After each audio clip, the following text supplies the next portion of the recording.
Good morning, everybody. Last night I took my son, Caleb, and a couple of his friends to go see the movie Captain America Civil War. Now, this is not about the movie. It's not about comic books, even though I'm going to make a reference to those here in just a minute. But it's about something that got stirred up in me in watching that movie and some of the things that we've seen of late, and really all through comic books. I grew up reading comic books, and I know some of you have an issue with that probably, and we'll table that for a different discussion. But I grew up reading comic books, and a lot of my life was patterned after what I learned in there. I think about Spider-Man, who was he was my favorite superhero growing up, and his motto of "with great power comes great responsibility" really molded a lot of who I was. And there's certainly a biblical truth that comes out of that, even though it's in a non-biblical, it's just a worldly entertainment view.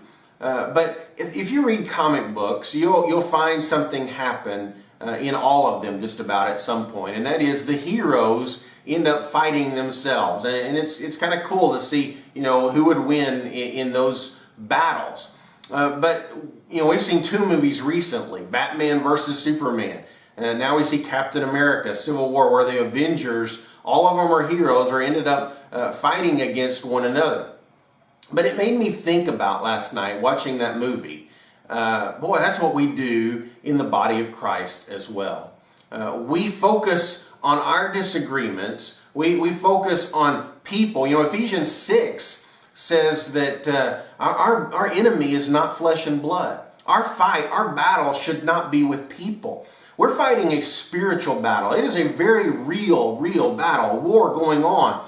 But if we get our eyes off of the real enemy and we put them on people, then we're allowing the enemy to go about his plan. We're allowing him to bring about destruction. In fact, he's thriving off of our division, our hurting one another, and we're advancing his plot, his plan.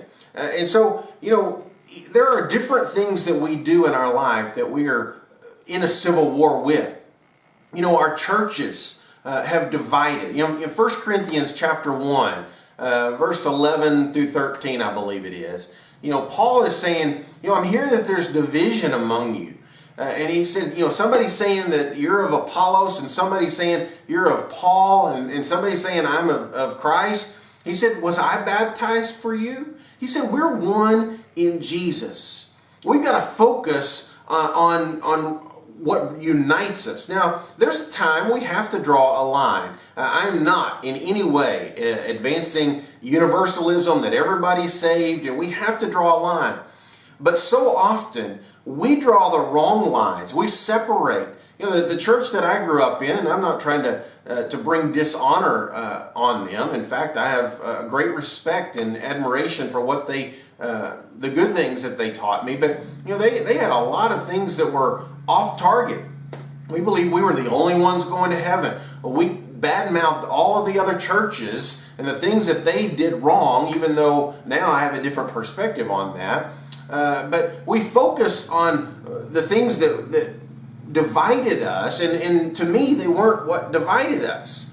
And, to me, what really divides us is, have you made Jesus the Lord of your life? Do you see him as the Son of God, as God, the deity of Jesus? That's the main line that we draw. Now, there are some other things that we really need to take a stand on, but what I am saying is that we can't, and even my church, I should say, the church that I grew up in, there were 50 divisions, and over 50, in fact, divisions of that denomination.